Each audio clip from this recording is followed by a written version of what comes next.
Hello and welcome to fairbutfirm.com. My name is Joe Cortez, former international boxing referee, and now here giving you all the information I can to my viewers out there and officials. Well, most recently here in Nevada, the boxing capital of the world, the executive director, Keith Kizer, decided to step down. He put in his resignation last Friday to everybody's surprise. He did it in a month that there's no boxing in Nevada, so he waited for the right timing. Last year he was looking to do something as on a political level in Henderson, Nevada. That didn't materialize, so he's been looking to step down for a while already and thought this was the right timing. So I want to wish Keith Kizer the best. Job well done, and you'll be missed here in Nevada. Coming up next in boxing, there's a lot of talk about Adrien Broner with Maidana. Don't forget that Maidana and Broner fought last month, and Maidana really kind of kicked Broner's butt a little bit in that fight. Broner, a little cocky guy that he is, and I told him one day, Broner, you're so cocky. He said, Joe, I'm just having a lot of fun. I'm not really cocky. I can understand where he's coming from. But that night, Maidana shut his mouth up once and for all. And a lot of fans were happy about that. But Broner, personally, you meet him on the side, he's really a nice young man, very respectable. I think he's going to come back. You know, sometimes you learn from your mistakes. You make mistakes and you come back stronger. So hopefully that's what happens with him. So there's talk about him, Maidana, and I think it'll be a great rematch. I'm sure he's gone back to the drawing board and looked at all the mistakes that he's made with Maidana, and I'm sure he will change things around a little bit. And all it takes is for you to get your butt beat pretty bad one time, and then you realize, wow, this is for real. This is a real man's game. I gotta grow up and show that I am a man. I can do something good for myself and for the sport of boxing. So I think Adrien Broner, very entertaining, colorful young man, will do something good and come back a different fighter. So we wish him luck with that. March 1st, we have Julio Cesar Chavez Jr. fighting Bryan Vera. That's a rematch. You know, last year they fought a very controversial fight in California where all the fans felt that Vera won the fight easily over Julio Cesar Chavez. Chavez got an early Christmas gift, and fans were very upset with that. Julio Cesar Chavez Jr. told me himself that he will be a different fighter coming up with the rematch with Vera. And not only with Vera, but his whole lifestyle is going to change now that he has a new baby born in December. He says, I'm a changed man. It's not about me anymore. It's about my family, my beautiful daughter.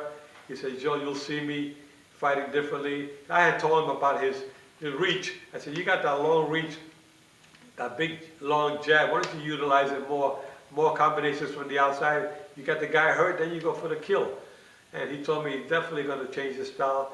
So I'm very anxiously waiting to see what kind of style Julio Cesar Chavez brings into the ring March 1st. The fight will be taking place at the Alamodome in Houston, where his father, Julio Cesar Chavez, fought Pernell Whitaker, of which I was a referee. The largest indoor crowd was 65,000, and it was a controversial draw. A lot of fans felt that Whitaker pulled it out, but it was a draw, and they never fought again. But it was an honor for me to be involved in that mega fight there. I also refereed Chavez with the largest outdoor crowd with Greg Haugen in Mexico City at the Stadium Azteca, 136,000 fans. So I'm a little bit attached to the Chavez family for the simple reason that I was involved with his father's many of his fights, 6 of them to be exact, but the largest indoor crowd and the largest outdoor crowd with Julio Cesar Chavez, of which I was the referee. It was a great honor for me to be part of that.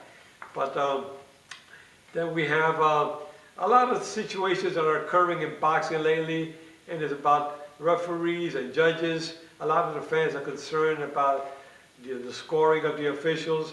I still go back to my philosophy about raising the seating of the judges, make it a little bit higher where they can see closer, a better angle from the ring instead of being at the level. I like to see them a little bit higher. You get a better view. I proved it already. Ring Magazine gave me a 4-page article, and it really showed that the angle of the judges can make a big difference in the outcome of the fight, because you hardly miss any punches from the top view looking down, as to with the standard view here, you miss a lot with the referee and the fighters, the angles of the fighters. You're going to miss a lot from down here. On the top, you see a much clearer picture, proven by the study we did with some of the top official judges, and they all agree that definitely the higher position is a better position. So hopefully the word gets out there more and more about changing the angles of the judges. I guarantee you see less controversial decisions. And then one of the other things is referees. Referees, we got to study a little bit more positioning of the referees, with a certain things happen in the ring when fighters are fighting. The fighter gets hurt, he gets dropped. The referee should always get closer to the action. And then, of course, when you hear the 10-second warning, also get closer to the action. If a fighter if you're right in there, you're able to separate the fighters, so there's no punches landed after the bell, like happened most recently on ESPN. But when Mendes getting knocked out in the championship fight with a couple of punches, 2 punches after the bell. So we can avoid things like that. But again, you got to remember, don't only blame the referee for these situations when these things occur, whether he's out of position or not. The fighters, when we tell them in the dressing room, keep your hands up at all times, protect yourself at all times, don't hit on a break, and when the bell rings, you got to stop punching. That means when the bell rings, you got to stop punching. I don't care if you were already in motion, the bell rings, you got to stop. It's just like when the referee says break, or stop, and if you throw a punch after a break or stop, it's on you. You can be taken a point, could be taken away from you. If you hurt the fighter bad enough to even knock him out or hurt him seriously enough, you can be disqualified. So these are the things I would say to referees. Positioning is very important, but also the fighters have to be very attentive when they hear the 10-second warning, and then when the bell rings, you got to stop punching. So don't say that because the punch is already in motion. No. The bell sounds, you got to stop. Okay, so let's not put all the blame on the referee, even though positioning is very important. With that said, guys, we'll talk to you next week.